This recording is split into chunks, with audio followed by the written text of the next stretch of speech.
Welcome back. Between direct sales companies, virtual workspaces, and home-based businesses, more moms are working from home now more than ever. But with kids out of school, it creates a unique challenge for moms who they need to get their work done. Mom. All the time. Our next guest is Michelle McCullough, who owns 3 businesses, runs them from her home with 2 kids underfoot. And today she's here to give us some tips on how to maintain our work responsibilities and still, you know, be a mom as well. I mean, it's summertime. So how do you do it? Oh my gosh, the struggle is real, right?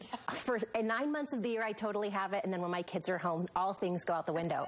But there's some little simple tricks I'm excited to talk about today. Okay, let's talk about those first ones. Is it friends? I mean, how do you keep them quiet or busy when you're needing to work? Yeah, so I love utilizing your support system and making sure that you've got friends who can help you.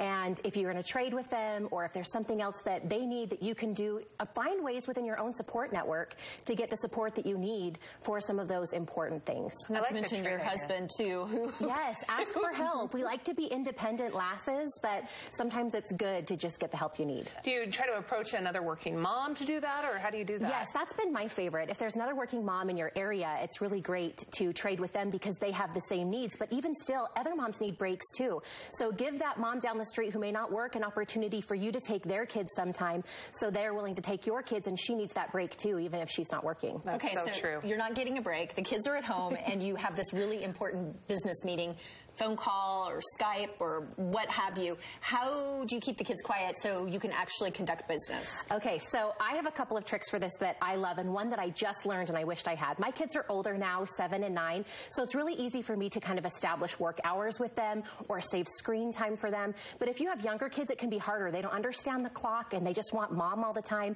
And my friend told me about how she has this one box that only has toys in it for when she's on a call. And she saves them, and she'll save workbooks and other fun activities that are like the special box. And her kids know when the box comes out that that's the only time they can play with those toys. And then when she's done with her call or her appointment, she puts them away. And so the kids are excited for that. And they can often play even quietly at her feet because they are excited about this box they don't always have.